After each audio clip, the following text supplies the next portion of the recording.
Hi friends, అందరూ ఎలా ఉన్నారు? ఈ రోజు కూడా ఒక ఇంట్రెస్టింగ్ టాపిక్ గురించి మాట్లాడుకుందాం. రీసెంట్ గా పూరి జగన్నాథ్ స్వామి దేవాలయంలో రహస్య గదులు తెరిచారు.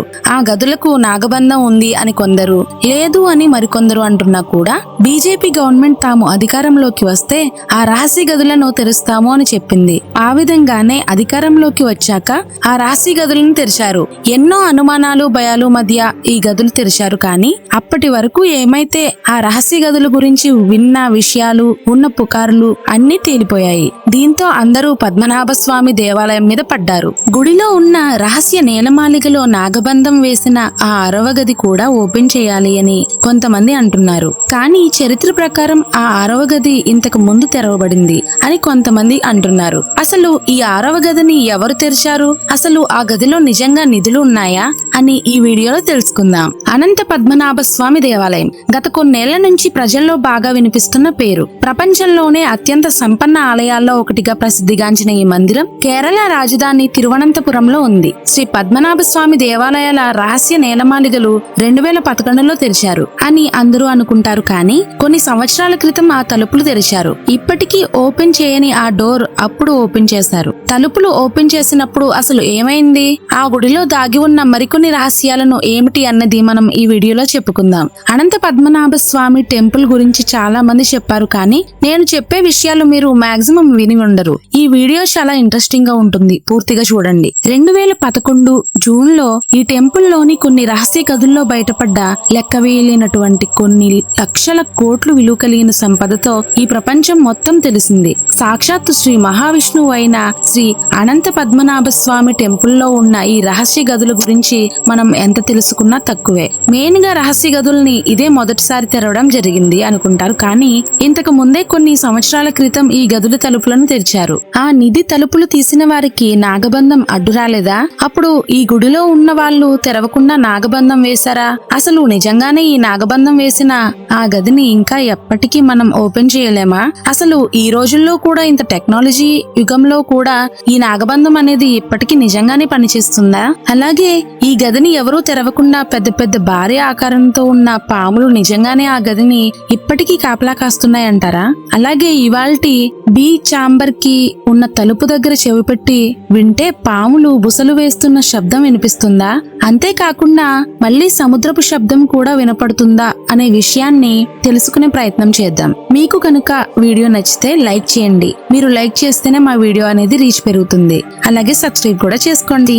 పద్మనాభ స్వామి ఆలయం తలుపులు 2011 జూన్లో తెరవడం ద్వారా లోపల ఉన్న నిధి గురించి అందరికీ తెలిసింది. కానీ ఈ తలుపులను 2 సార్లు ప్రయత్నించారని మీలో చాలా మందికి తెలియదు. ఈ విషయాన్ని ఎమిలీ అనే ఒక మహిళగా రాసిన ఒక ఆర్టికల్ అందరినీ ఆశ్చర్యానికి గురిచేసింది. అసలు ఆమె ఏమి రాసింది అని తెలుసుకోబోయే ముందు ఆ టెంపుల్ గురించి కొంత క్లుప్తంగా తెలుసుకుందాం. పద్మనాభ స్వామి దేవాలయం శ్రీ వైష్ణవుల 108 దివ్య దేశ దేవాలయాలలో ఇది ఒకటి. ప్రపంచంలోనే అత్యంత సంపన్నమైన మరియు అత్యంత రహస్యమైన ఆలయంగా పరిగణించబడుతుంది. ఇటీవల ఓ నివేదిక ప్రకారం ఈ ఆలయంలోని సంపద తిరుమల ఆలయంలోని సంపదను కూడా అధిగమించగలదని, భారతదేశంలో మరియు ప్రపంచంలోని అత్యంత ధనిక దేవాలయాల్లో ఇది మొదటి స్థానంలో ఉందని చెప్పబడింది. ఆలయ ప్రధాన దేవత అనంత పద్మనాభ స్వామి పేరు మీదుగా ఈ నగరానికి తిరువనంతపురం అని పేరు వచ్చింది. అంటే అనంత పద్మనాభుని పవిత్ర నివాసం తిరువనంతపురం కేరళ రాజధాని నగరం కూడా.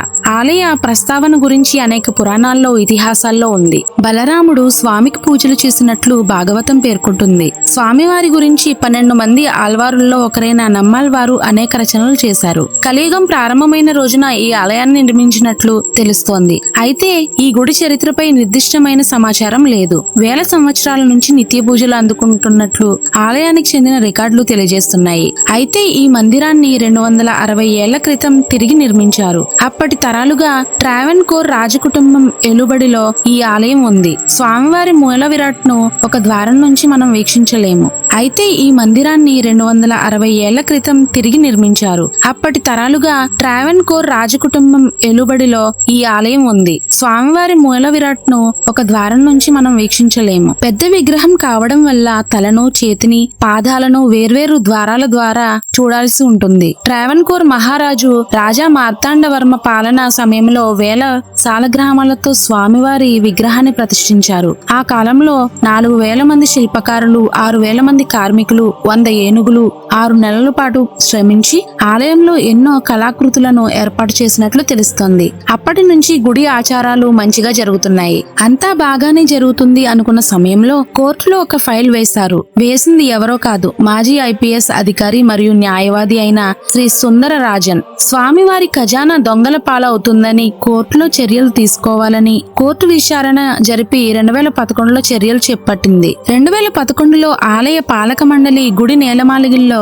6 రహస్య గదులను గుర్తించారు. సుప్రీంకోర్టు 7 సభ్యులను కమిటీని ఆలయానికి పంపించింది. శ్రీ అనంత పద్మనాభ స్వామి వారి ట్రావెన్కోర్ ట్రస్ట్ ప్రధాన ధర్మకర్త సమక్షంలో ఆలయంలోని 6 రహస్య వార్డులను తెరిచారు. సుప్రీంకోర్టు తీర్పుతో 5 గదులను తెరిచారు. ఫలితంగా ఆ గదుల్లో అపారమైన సంపద ఉన్నట్లు గుర్తించారు.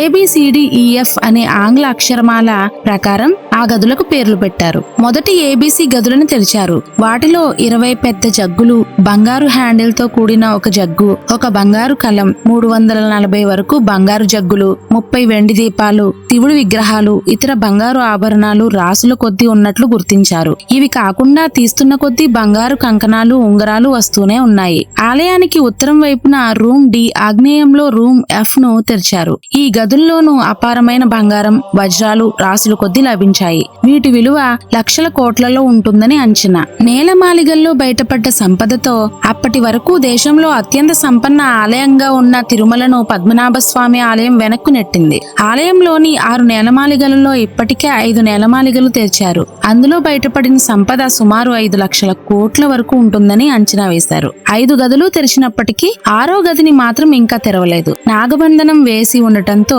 తెరవడం సాధ్యం కాదని పండితులు పేర్కొన్నారు. కానీ పద్మనాభ స్వామి ఆలయం తలుపులు 2011 జూన్లో తెరవడం ద్వారా లోపల ఉన్న నిధి గురించి 2 సార్లు ప్రయత్నించారని మీలో చాలా మందికి తెలియదు. ఈ విషయాన్ని ఎమిలీ అనే మహిళ రాసింది. దీని ప్రకారం తీసుకుంటే మనం 2011 కంటే ముందు అంటే 103 సంవత్సరాల క్రితం 1908లో అప్పుడు ఈ గుడికి అధికార బాధ్యతలు వహిస్తున్న ట్రావెన్కోర్ ప్రభుత్వంలో ఈ గుళ్ళో ఉన్నాయి. రహస్య గదులని తెరవడానికి ప్రయత్నిస్తూ ఉండగా అప్పుడు వాళ్ళకి అక్కడ ఒక నాగపాముల గుంపు కనబడటంతో ఆపేశారు. ఇంకా తర్వాత 2011వ సంవత్సరంలో ఇది మనకు తెలిసిందే. రిటైర్డ్ ఐపీఎస్ ఆఫీసర్ అయిన సుందరరాజన్ గారు అక్కడి అధికారులు స్వామివారి ఆభరణాలు మాయం చేసి వాటికి బదులుగా గిల్టు నగలను అక్కడ పెడుతున్నారని అర్జెంటుగా గుడిలో ఉన్న స్వామివారి సొమ్ము మొత్తం లెక్కించవలసిందిగా సుప్రీంకోర్టులో ఒక పిటిషన్ వేశారు. దానికి స్పందించిన సుప్రీంకోర్టు సంపదని లెక్కించడానికి అక్కడికి ఒక టీం ని పంపించింది. ఆ గుడికి సరిగ్గా పశ్చిమ దిక్కున అందరూ గ్రౌండ్ లో అత్యంత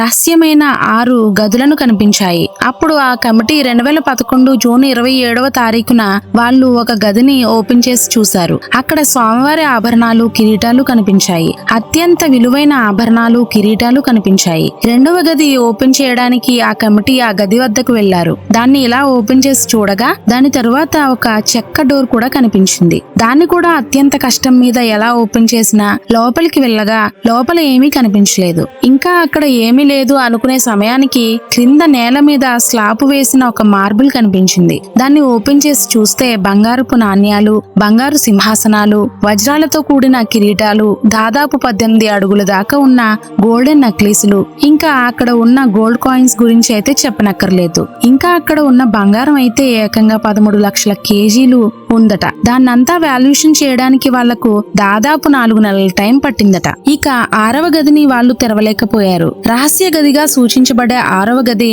నాగబంధం లేదా నాగపాసంతో స్థిరపరచబడింది. నాగబంధం అంటే 16వ శతాబ్దంలో మార్తాండవర్మ రాజు పాలనలో జీవించిన గొప్ప సిద్ధ పురుషులు, మహారుషులు పవిత్ర మంత్రాల ద్వారా ఈ తలుపుకి నాగబంధం వేశారు. గరుడ మంత్రం పఠించడం ద్వారా నాగబంధంను వెలికి తీయాలనే జ్ఞానం తెలిసిన అత్యంత పాండిత్యం మరియు పవిత్ర పవిత్రమైన సాధు లేదా మాంత్రికులు మాత్రమే అటువంటి రహస్య ఖజానా యొక్క తలుపు తెరవగలరని నమ్ముతారు. నాగులు లేదా పాములు గరుడ అంటే ఈగల్స్ కి శత్రువులు కాబట్టి పాములను అధిగమించడానికి మరియు తద్వారా తలుపుల్లోకి ప్రవేశించడానికి ఈగల్ అవసరం. మర్మమైన ఛాంబర్ ను తెరవడానికి ఏదైనా మానవ ప్రయత్నాలు చేస్తే అది ఆలయ ప్రాంగణం చుట్టూ లేదా భారతదేశంలో విపత్తు ప్రభావాన్ని చూపుతుంది. గరుడ మంత్రాన్ని పఠించడం ద్వారా శక్తివంతమైన సాధువు ద్వారా తలుపు తెరుచుకుంటుంది.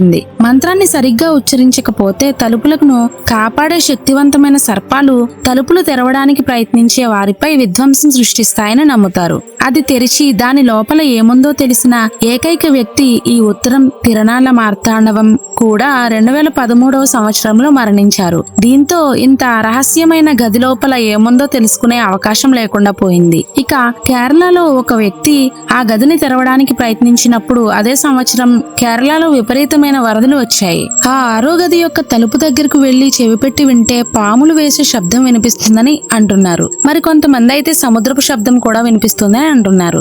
ఎవరైనా ఆ గదిని తెరిచే ప్రయత్నం చేస్తుంటే ఆ వ్యక్తి ఖచ్చితంగా మరుక్షణము మరణిస్తారని, ఆ సునామీ దెబ్బకి చాలా వరకు తమిళనాడు కేరళలోని చాలా ప్రాంతాలు నీట మునిగాయని, ఇక అప్పటి నుంచి ఈ గది తలుపులు తెరవడానికి ఎవరూ ముందుకెళ్లలేదని తెలుస్తోంది.